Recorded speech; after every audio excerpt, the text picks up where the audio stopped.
Kembali bersama kami, pemerintah Indonesia siap memberangkatkan jemaah umroh sesuai dengan peraturan yang diberlakukan Kerajaan Arab Saudi. Meski demikian, hingga kini pemerintah Arab Saudi belum menentukan kuota jemaah.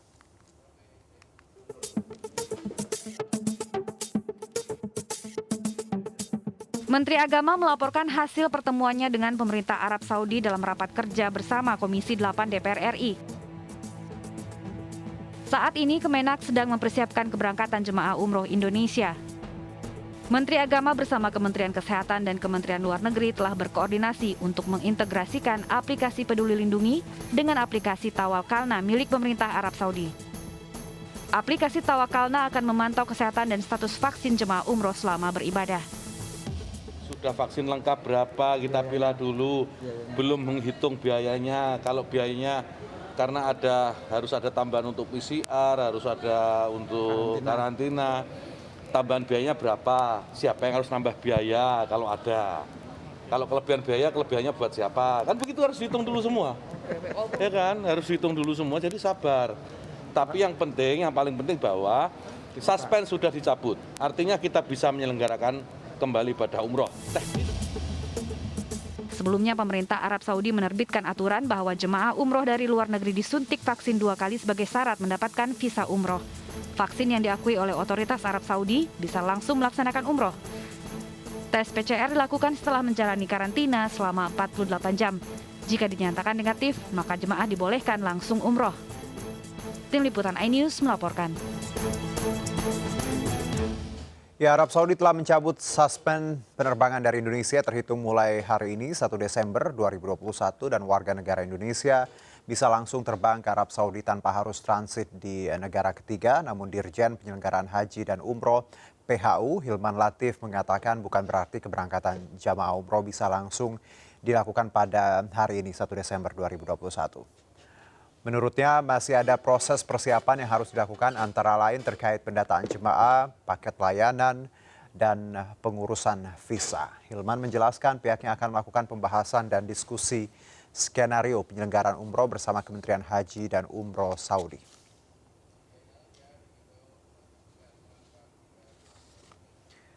Ya, DPR meminta Kementerian Agama, Kemenak untuk memprioritaskan calon jemaah haji yang sudah benar-benar siap untuk berangkat umroh.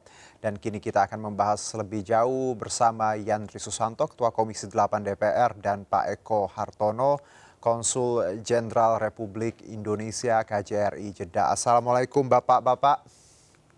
Waalaikumsalam warahmatullahi wabarakatuh.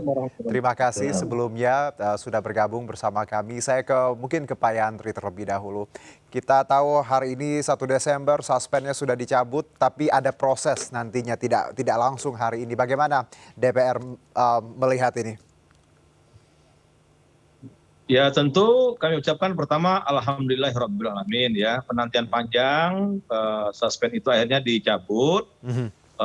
Penerbangan bisa direct langsung ke Jeddah atau Madinah. Baik. Itu kesyukuran tersendiri bagi kita. Oleh karena itu kemarin saya sebagai Ketua Komisi 8 DPR RI menggelar rapat kerja dengan Menteri Agama dan seluruh jajarannya untuk mempersiapkan segala sesuatu tentang hal-hal yang memang secara detail harus dipersiapkan A sampai Z.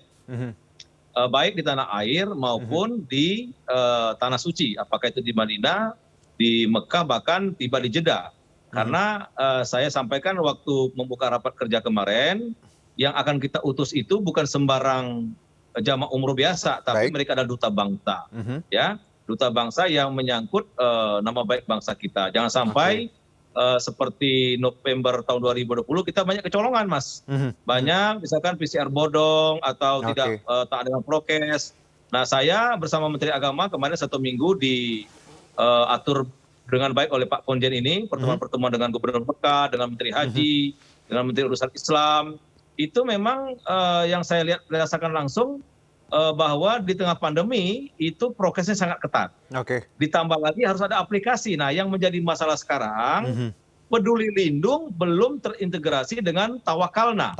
Sementara mau ke apotek harus Tawakalna, mau masuk Masjidil Haram Tawakalna, Masjid Nabawi Tawakalna. Intinya kalau tanpa aplikasi maka kita nggak bisa kemana-mana. Oleh karena itu kami minta kemarin dalam rapat kerja Menteri Agama beserta jajaran untuk mempersiapkan hal-hal yang sangat penting yang harus dibekalkan kepada para calon jamaah. Oke, Gitu, jadi Mas. sinkronisasi aplikasi Peduli Lindungi dengan yang milik Saudi Tawakalna ini jadi salah satu item yang harus dilakukan segera ya Pak ya? Betul, betul. Baik, saya ke Pak Eko, bicara mengenai persiapan Pak, seperti apa persiapan untuk menyambut jamaah umroh sendiri? Dari pihak Saudi mereka sudah siap, bahkan pada saat kunjungan Bapak Menteri Agama beserta Pak Ketua Komisi 8 juga, mereka bahkan bertanya balik kepada kita, nah kapan Indonesia siap gitu. Nah ini yang menjadi PR kita bersama ini. Jadi sejauh Saudi, saya kira mereka sudah siap. Mereka menyatakan bahwa mereka telah mempersiapkan untuk karantina itu, terutama di Mekah, dengan kapasitas minimal 1.500 ya. Mudah-mudahan ini bisa bertambah terus, karena nanti juga bukan hanya jamaah dari Indonesia, tapi juga dari negara lain yang sudah dibuka itu. Pakistan, Mesir, kemudian India, dan sebagainya. Yang kedua juga rencananya ini di Madinah juga akan dibuka. Karena penerbangan bukan hanya ke Jeddah, tapi juga ke Madinah. Nah, saya ingin tegaskan lagi, seperti tadi disampaikan oleh Bapak Ketua Komisi 8, bahwa memang integrasi antara aplikasi Tawakalna dengan Peduli Lindungi ini menjadi sangat sentral, sangat urgent untuk segera kita selesaikan. Karena tanpa itu juga susah jemaah kita. Nah ini ada berita terbaru, rekan kami tadi sudah bertemu dengan pihak-pihak di sini, menyikapi belum selesainya integrasi ini, barangkali nanti akan ada, ini direncanakan akan ada solusi mendesak. Jadi sementara visa dulu masuk, ya, umroh visa akan diterbitkan, tapi memang nanti penggunaannya adalah manual, ya, jadi manual. Yang di situ akan ada data seseorang, tentunya data ya, nama, kemudian tanggal lahir dan sebagainya, vaksin pertama, vaksin kedua. Kalau nanti terbukti pada saat petugas di Masjidil Haram tidak bisa kemudian membaca atau ada kekeliruan di situ, artinya ada kebohongan dan sebagainya, atau tidak benar lah vaksinasinya, sertifikatnya, maka yang bersangkutan akan segera dipulangkan, akan langsung.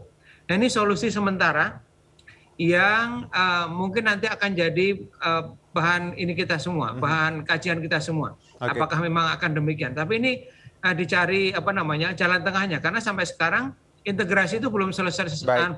Jadi dengan mungkin kata lain Pak Eko, bahwa menunggu integrasi tadi atau sinkronisasi aplikasi Peduli Lindungi dan Tawakalna ini akan cukup lama ya, seperti itu? Kemungkinan ya, saya tidak tahu persis karena saya bukan yang ahlinya di situ, tapi dari teman-teman teknis Kementerian Kesehatan dari Indonesia dan Saudi, sepertinya sih tinggal tinggal yang teknis, katakan 2-3 hari, tapi saya kurang tahu juga kenapa belum selesai ya. Baik, harus ada dicari solusi. Karena kalau enggak nanti jamaah terus menunggu ya. Pak Yandri, mendesaknya kebutuhan kita terkait sinkronisasi dua aplikasi ini. Kalau tadi dijawab memang belum ada kepastian. DPR sendiri bagaimana? Saya waktu rapat kerja kemarin, hal yang pertama saya sampaikan memang aplikasi. Saya ulang lagi, saya bilang 1 minggu di Saudi nggak bisa kemana-mana kalau nggak ada aplikasi, dan itu membuktikan bahwa kebutuhan pertama itu ya aplikasi. Nah saya juga nggak tahu apa hambatannya, maka kemarin di kesimpulan rapat saya bacakan di kesimpulan rapat itu bahwa akan ada rapat gabungan antara Kementerian Agama sama Kementerian Kesehatan dan Kementerian Perhubungan. Insya Allah minggu depan kalau nggak Senin Selasa, kami dari Komisi 8 akan mengundang supaya terintegrasi semua, masalah penerbangan bagaimana, masalah aplikasi bagaimana, PCR-nya bagaimana, persiapan Kementerian Agama masalah one gate policy di Pondok Gede bagaimana, manasiknya bagaimana. Jadi kita ini nggak bisa secara parsial, Mas. Kalau secara parsial, sekali lagi saya khawatir kejadian November tahun 2020 itu terjadi kembali. Nah kalau itu terjadi kembali, kita bisa lagi disuspend. Nah oleh karena itu, ini juga sebagai uji coba, kalau Indonesia berhasil menggelar pelaksanaan umroh di tengah pandemi, itu akan menjadi rujukan untuk pelaksanaan ibadah haji tahun 2022. Tapi kalau kita gagal, dianggap ceroboh, kemudian tidak sejalan dengan kebijakan pemerintah Saudi Arabia, lah kita bisa juga tidak berangkat haji nanti. Maka jangan main-main. Nah memang kita mulai hari ini dibuka atau penerbangan kita dicabut suspendnya, tapi kami minta kemarin dengan di rapat kerja kemarin, mesti hati-hati, detail, jangan ceroboh, jangan ada celah untuk kita ada kegagalan dalam mentaati protokol kesehatan. Lebih baik kita pelan-pelan tapi pasti dengan keselamatan daripada kita mengejar keberangkatan karena sudah dibuka penerbangan langsung, tapi ceroboh di sisi lain. Kita kemarin sampaikan kepada Kementerian Agama begitu, maka pastikan calon jamaah termasuk dari sisi syarat umur, karena umur kan 18 sampai 65. Yang sudah dapat visa kemarin kan 18.300. Ya, ada 18.000. Dan 2.000 orang yang umurnya 65 tahun ke atas. Kan ini mesti ada sosialisasi. Jangan sampai yang kita berangkatkan misalkan dalam kelebihan umur atau kekurangan umur.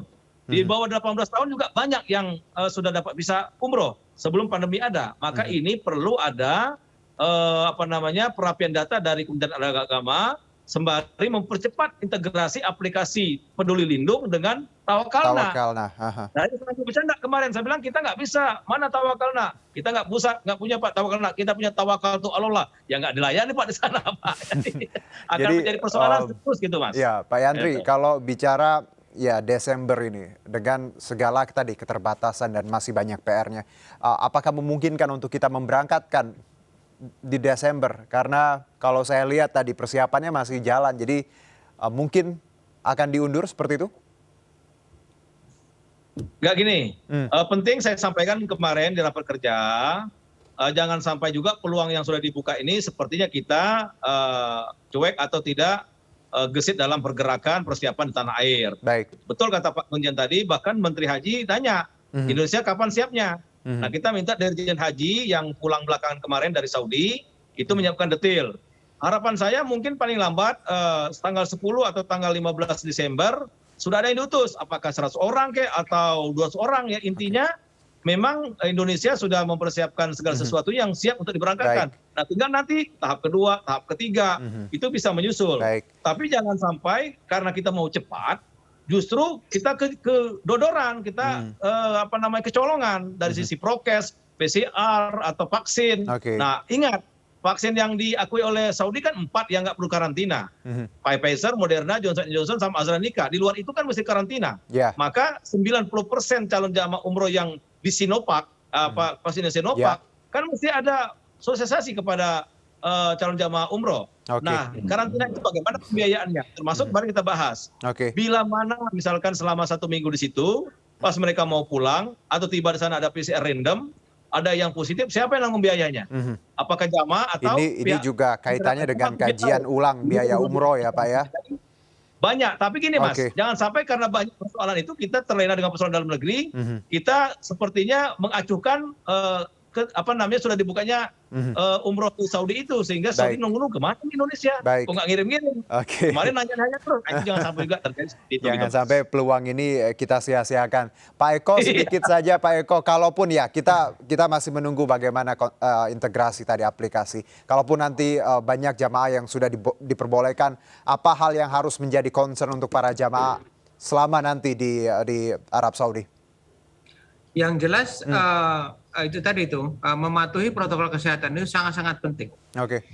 Tanpa itu saya kira kita akan susah, nanti akan dimonitor terus oleh petugas Saudi. Jadi sekali lagi memang betul kita harus mempersiapkan dengan aplikasi itu. Kalau memang tidak bisa, tadi itu solusinya adalah apakah kita pakai manual, sehingga yang penting pada saat kita kemana-mana, jamaah kemana-mana, mau ke toko untuk belanja, apalagi mau ke Masjidil Haram, begitu ada petugas yang membaca itu kita terbukti bahwa kita sudah aman, kita sudah imun. Itu yang paling penting, ya, yang paling penting. Sehingga jamaah kemudian aman juga kemana-mana dia bisa. Tanpa itu berat. Nah, yang kedua juga sekali lagi protokol kesehatan tetap harus dihormati oleh para jamaah kita. Apakah nanti seperti Pak Ketua sampaikan, apa 100 orang mau 200 orang, tetap juga mau itu travel pengusaha travel yang sudah berkali-kali ke sini, ini situasi sekarang sangat berbeda dengan situasi sebelum COVID. Jadi tidak bisa kemudian kita menganggap bahwa saya sudah tahu banyak mengenai Arab Saudi, saya bisa kemana-mana. Tidak boleh lagi. Jadi semua harus mematuhi sesuatu protokol yang kesehatan. baru nantinya Pak ya? Sangat baru Pak. Sangat jadi baru. banyak yang ya ini situasinya sangat berbeda dengan sebelum COVID. Jadi banyak sekali persiapan dan juga aturan yang nantinya harus kita pahami bersama agar tadi trial ini bisa kita lalui dan demi keberlangsungan nantinya para jamaah yang berkunjung ke Arab Saudi. Terima kasih Pak Eko. Satu lagi dan Mas, juga, satu lagi silakan. info terbaru. Sedikit saja. Ini saya baru dapat info bahwa ternyata Omikron sudah masuk Saudi nih, jadi harus kita antisipasi juga. Oke, ini jadi Jadi concern satu juga kalau kasus tadi ternyata ada kabar. berita terbaru. Oke, Kami dapat info dari ini ya, dari sumber berita, jadi Baik. bukan ini, dari Pak Eko. negara Afrika Utara. bukan kabar yang Nah, ini- baik, tapi insya Allah kalau kita bekerja Insya Allah. bersama, bagaimana nantinya kita bisa membuka lagi ya untuk jamaah yang ingin berkunjung ke Baik. rumah Allah. Terima kasih Pak Eko, Pak Yandri juga terima Sama-sama. kasih. Terima Ya, kasih Pak Eko. Sampai selamat ketemu di sore. Jeddah. Salam Pak sehat, Ketua. terima kasih. Makasih. Kami akan segera kembali tetap di MNC News.